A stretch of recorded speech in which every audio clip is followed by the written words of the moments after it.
AP home minister Anitha మీడియాతో మాట్లాడుతున్నారు. Live చూద్దాం. దానికి కూడా అదే రకంగా హర్షించే వాళ్ళు కూడా ఉంటారు. కానీ ఈ మధ్య కాలంలో అంటే ఒక సైకోతత్వం, ఒక ఉన్మాదత్వం, ఒక రాజకీయ ముసుగులో రౌడీయిజాన్ని ప్రేరేపించేటట్టుగా రౌడీయిజం చేస్తున్న నాయకులుగా ఈరోజు కొంతమంది వాళ్ళ నాయకుడు తాలూకా పుట్టినరోజులకి కేకులు కట్ చేసే కత్తి ఈ రకంగా ఉంటుందని నాకు ఈరోజే తెలిసిందండి.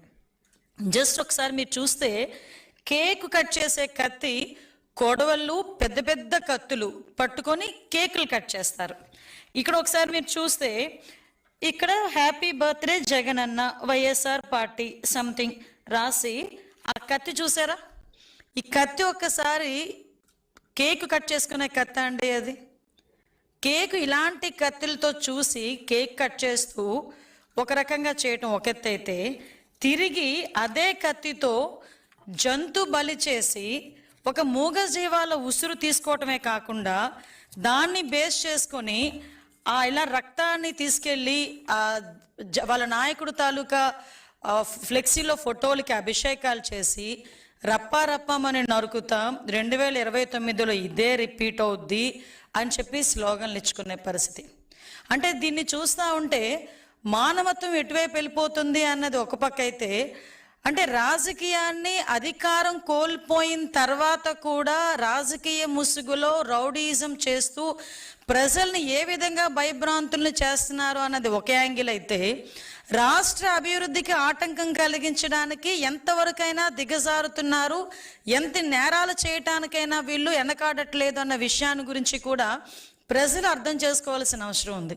మీరు ఒకసారి చూస్తే, నేను జనరల్గా అందరూ కూడా మీ ఇంట్లో మీ పిల్లలవో లేకపోతే మీ తల్లిదండ్రులవో మీ అన్నదమ్ములవో మీరు జనరల్గా జన్మదిన సంబరాలు, పుట్టినరోజు సంబరాలు ఎలా చేసుకుంటారో మనందరి దగ్గర వీడియోలు ఉంటాయి. కానీ ఈరోజు వైఎస్ఆర్సీపీ నాయకుడు తాలూకా పుట్టినరోజు సంబరాల్ని వాళ్ళ తాలూకా కార్యకర్తలు, వాళ్ళ తాలూకా రౌడీలు, ఆ పార్టీ తాలూకా సైకోలు ఏ రకంగా జరుపుకున్నారో ఒక్కసారి మీరు ఒకసారి చిన్న ఒక ఏవి ఉందో ఒక్కసారి చూడండి. ఒకసారి గంగమ్మ జాతరలో పొట్టేళ్ల తలకాయలు కోసినట్టు రపా నరికేస్తారు.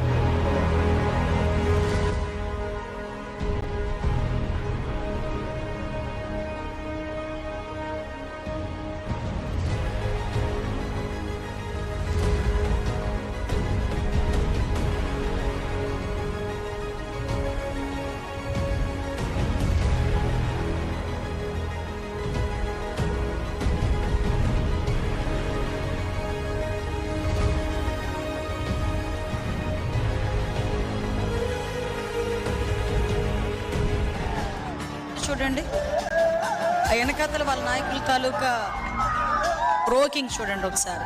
వీళ్ళందరూ మాజీ మంత్రులు. మన దౌర్భాగ్యం.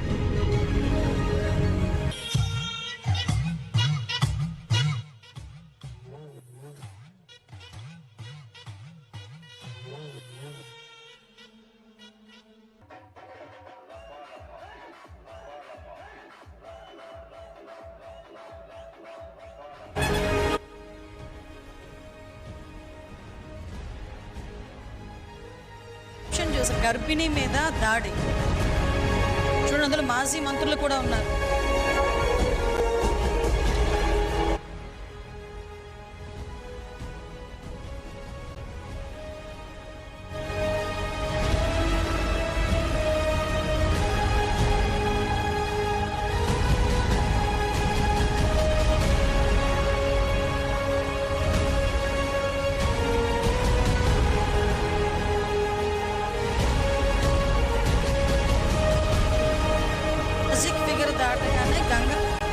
పొట్టేలు నరికినట్టు నరుకుతారట. Captions, posters.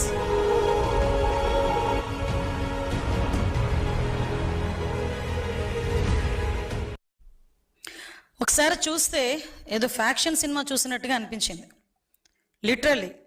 అంటే ఒకసారి ఇది చాలా మీకు ఇప్పుడు చూపించింది జస్ట్ ఏదో అంటారు కదా, ఒక చిన్న మచ్చు తునక మాత్రమే. నిజంగా వాళ్ళు జంతు బలులు చేసి మేకల తలలు నరికి వాళ్ళే పోస్టులు సోషల్ మీడియాలో పెట్టుకునే స్థాయికి వాళ్ళు దిగజారిపోయారంటే వాళ్ళు ఎంత ఉన్మాదుల్లా తయారవుతున్నారు, వాళ్ళు ఉన్మాదుల్లా వాళ్ళ నాయకుడు ఎలా తయారు చేస్తున్నాడు అన్న విషయాన్ని కూడా ప్రజలు గ్రహించాల్సిన అవసరం ఉంది.